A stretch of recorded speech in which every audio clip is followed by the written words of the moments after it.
జిమ్కి వెళ్ళడం వలన టెస్టోస్టిరాన్ హార్మోన్ పెరుగుతుంది. టెస్టోస్టెరాన్ టెస్టోస్టిరాన్ హార్మోన్ పెరగడం వల్ల అది మెల్లోజెన్సిస్ని ఇన్హిబిట్ చేస్తుంది. దానివల్ల కొత్త మచ్చలు అనేవి వస్తున్నాయి.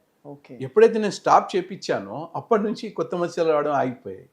సో ఈ పాయింట్ కూడా మేము యాడ్ చేసుకున్నాం. నేను ఫస్ట్ నుంచి కూడా పీజీ అయిపోయినప్పటి నుంచి కూడా విటిలిగో మీదనే నేను ఎక్కువ ఫోకస్ చేశాను. కారణం ఏమైనా ఉందా సార్? మీకు తెలిసిన వాళ్ళకి ఎవరికైనా వచ్చిందా? లేదు, నేను పేషెంట్లను చూసేవాడిని పీజీ చేసేప్పుడు. వాళ్ళు ఎంత నర్వస్గా ఎంత డిప్రెస్గా వచ్చేవాళ్ళు.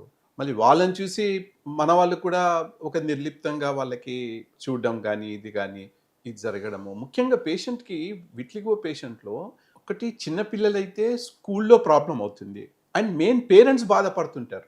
ఆడపిల్లలు అయితే పెళ్ళి అవుతుందో లేదో అని ఒక అది టెన్షన్. నెక్స్ట్ చిన్న పిల్లల్ని చూసుకొని పేరెంట్స్ బాధపడతారు. స్కూల్లో కూడా అడ్మిషన్ కానీ లేకుంటే క్లాస్ రూమ్లో కూర్చోబెట్టే సిట్టింగ్ ప్లేస్లో కానీ చాలా వివక్ష చూపిస్తారు.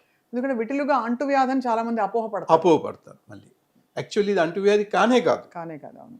జనరల్లీ లెప్రసీ అని అనుకుంటారు, బట్ ఇది లెప్రసీ కాదు. లెప్రసీకి దీనికి ప్రధానంగా చాలా తేడాలు ఉన్నాయి. లెప్రసీ అనేది జస్ట్ లైట్గా వైట్నెస్ కనిపిస్తుంది, బట్ తెల్లపూత అనేది చాక్పీస్ కలర్ వైట్ ప్యాచెస్ కనిపిస్తాయి. అండ్ సెన్సేషన్ మనకి విటిలిగోలో సెన్సేషన్ నార్మల్గా ఉంటుంది.